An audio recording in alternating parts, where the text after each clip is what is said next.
Hey guys, Tyler Wild from PC Gamer here. Some early impressions of the Hawken Open Beta. It just entered Open Beta. It's a free-to-play mech shooter which you can get at playhawken.com. And we've been talking about this game a lot because technically there are some feats here. It looks beautiful.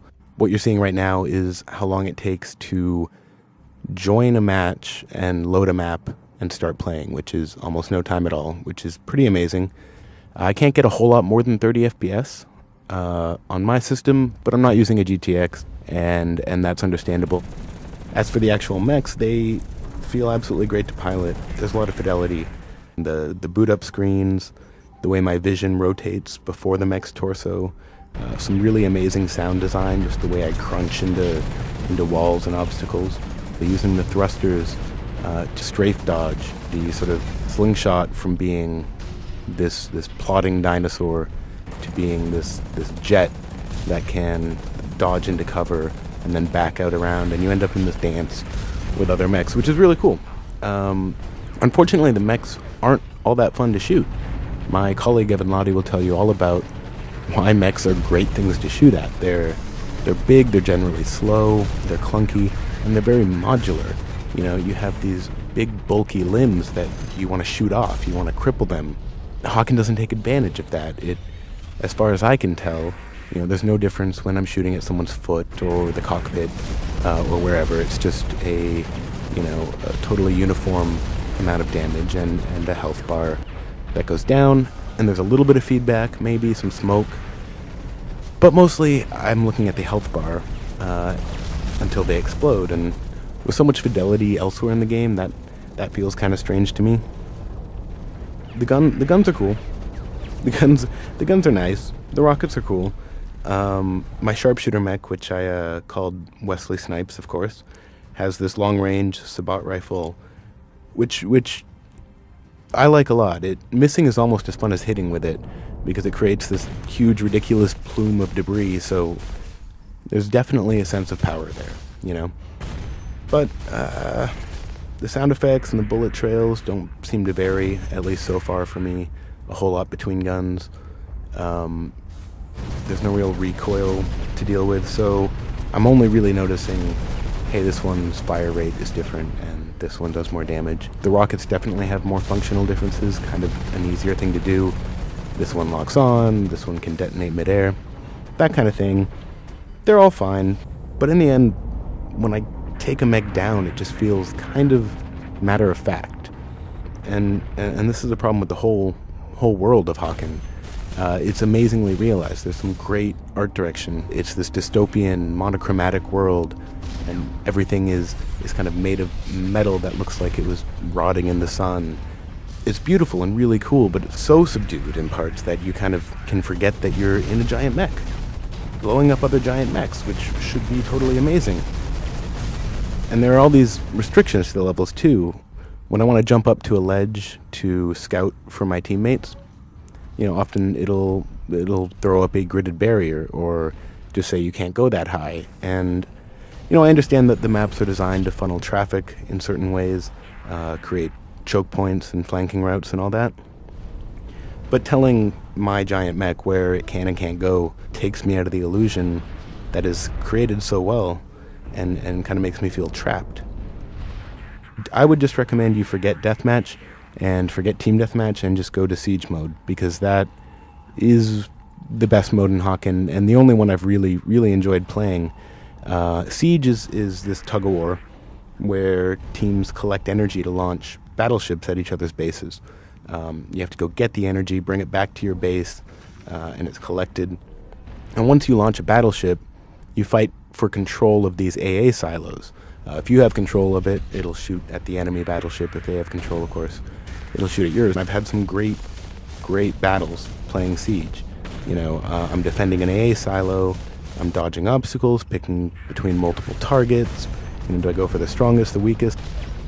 There are a lot of tactical decisions going on. Maybe I need to jet away to repair, or lure enemies towards some reinforcements that I know are coming. Siege kind of also suffers from what I said about that subdued atmosphere, though. It's everything from the menus to the music sort of dire, gritty, yucky, kind of filtered war. And there's sort of this coat of dust over everything, this intentional lack of personality to make the world feel bleak. But I think personality is just so important, especially to a free-to-play game. People love their League of Legends champions. These people get really attached to them because they're unique and different, and they're kind of fun. You know, Hawken's mechs can be customized with cosmetic parts, but the only one I really thought was cool was this cockpit that sort of looks like a big CRT TV. I'm not sure if that was intentional, but I like that one. You know, even though MechWarrior is a very different game, it's relevant here because battle mechs have so much personality and functional differences. You know, I pilot a Jenner, and that says something about me. Someone in an Atlas or a Hunchback or a Catapult has a very different experience and different tastes. Whereas Hawken is more like, well, what do you want? Do you want an assault rifle? Do you want a sniper rifle? Do you want green camo or kind of grayish camo?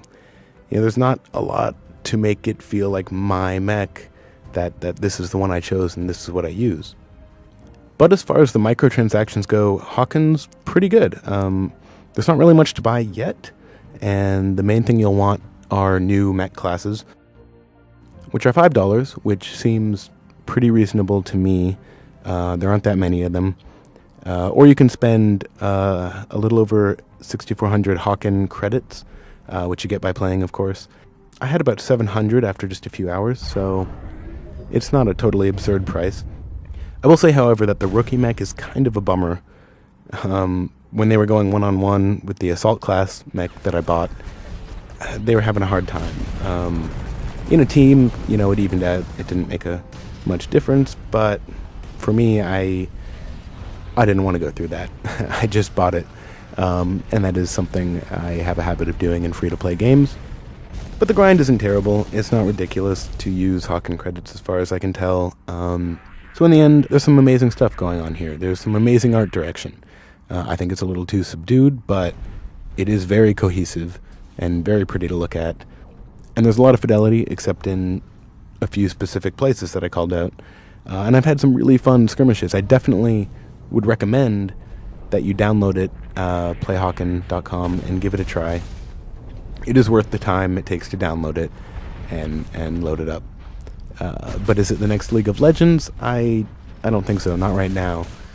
It's sort of been touted as this huge competitive thing that's going to blow up, but I just don't see it. I mean, it could prove me wrong, but right now I just feel like it needs to be a little more playful and more exciting. It needs to be somewhere I want to invite my friends to hang out with me. But right now it just kind of feels bleak, and I would really much rather go into somewhere colorful with my friends and get on Skype. Even MechWarrior Online kind of seems more playful, and it's such a serious game for serious tactical people. But I would like to see it succeed. I think the team did a really amazing job with the engine and with the art direction, like I said. And we'll, of course, continue to keep up with Hawken as the open beta changes. It's going to change. It's going to not necessarily look anything like it does now in 1 month or 2 months or 6 months. So we'll keep track of it. For more on Hawken and everything else, PC gaming, subscribe to our YouTube channel, of course. Go to pcgamer.com. Again, these are really early impressions, and you know, I haven't put 20 hours into it, so go shoot some mechs and let us know what you think. See you later.